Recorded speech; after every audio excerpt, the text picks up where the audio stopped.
Yesterday, Microsoft announced some very big news with regards to the specifications of its new Xbox Series X. In today's video, we're going to look over a few of them and explain why this latest development is bigger than we ever expected. If you want to see more videos like this, tap the info button above, and if you like this video, drop a like and subscribe as it helps me out a lot.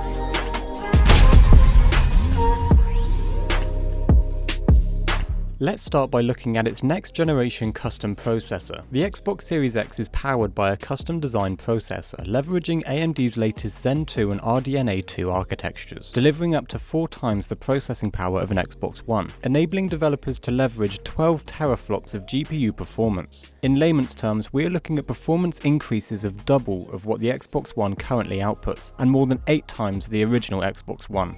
With this, gamers can expect to see much higher frame rates in their games, more detailed graphics, and more sophisticated game worlds. This is extremely exciting for console gamers, as when you look at the current processing power of some top-end PCs, the Xbox Series X is looking at blowing them completely out of the water. We can expect games to run so smoothly on the Xbox Series X, and with graphics only ever seen on higher settings, provided only previously on PC systems. In addition to this, they have announced a variable rate shading technique, a patented form of VRS allowing developers to cheat around spending GPU power. They can do this by prioritizing individual effects on parts of the games that are more significant, instead of spending GPU cycles to every single pixel on the screen. This technique boasts to result in more stable frames and higher resolutions with no impact on the final image quality. This means that we can expect higher resolutions of output, meaning more accurate 4K outputs, even possibly true 4K, instead of upscaled 4K, and maybe even support for resolutions higher than that.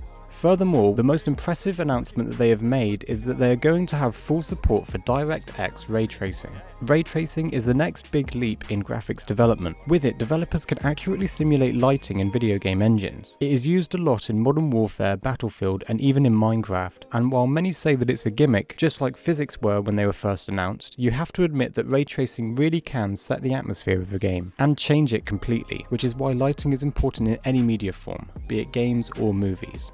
Next up is the announcement of their SSD. This means that load times can finally be decreased, meaning that the time you hit play to the time you are loaded in the game playing is going to be a fraction of what it once was. Additionally, they have released information on a new quick resume feature, which lets you continue multiple games from a suspended state almost instantly, returning you to where you were and what you were doing without waiting through any loading screens. This feature is one that I'm very curious about, as they mention not only one but multiple games being able to do this at once, and while I assume 2 games cannot be played at once for obvious reasons, it will be interesting to see if this works after shutting off the system. How I assume it's going to work is for it almost to be like tabbing out works on computers, where the programs run silently in the background and when you want to return to it, there it is. They have previously announced something like this when the original Xbox One was released as the split feature. With this feature, you could literally have multiple programs on the side that you could open and close as necessary, meaning you could play a game like Dark Souls and have a video guide playing at the same time. I believe this feature was removed unfortunately as there were issues with performance, however it would be interesting to see if there was a feature like this on the Xbox Series X. They have confirmed backwards compatibility, going as far back as previously supported Xbox 360 games, which is a huge win for Xbox gamers alike. And most impressively, their new smart delivery, where if you buy, for example, Halo Infinite for the Xbox One X, you can also play it on your Xbox One and Xbox Series X without having to buy another copy of the game.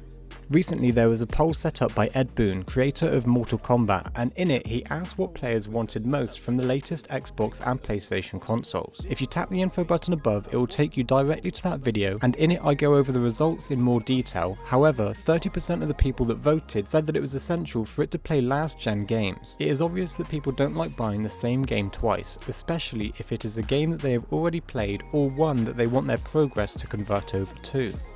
The smart delivery is a great step in the right direction too, as console gamers especially have always been faced with the typical should I buy now or should I buy later. The reason this was a problem is because everyone could be a lot further ahead of everyone else, and the internet is very quick on spoiling stories for everyone, so games like Halo Infinite will be completed very fast, and discussions will surely pop up on the next few days after release. Sales for these games will also increase. However, it will be interesting to hear if the 2 systems will share matchmaking, and if so, how will the performance of one system over the other affect the performance of the players against the superior systems.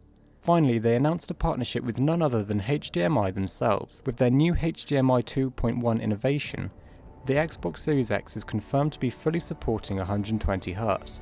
Therefore, confirming games will be able to reach 120 FPS. This will be interesting to see if HDMI come up with any more information regarding this, and future projects, as up until this point HDMI cables have only really been able to output 120Hz on very specific limited resolutions, so we could be seeing a whole new cable for the Xbox Series X. This will be important to note, however, that a lot of TVs are yet to support refresh rates higher than 60Hz. Sometimes even minimums of 55Hz, so make sure to double check your TV specs to ensure you get the optimal output upon release of this console. So what do you think of all this? Are you excited? Do you think Sony have something special up their sleeves to counter this? Let me know in the comment section below. If you like this video and you want to see more like it, tap the screen to take you directly to my gaming industry playlist. Make sure to like this video and subscribe, and I'll see you in the next one.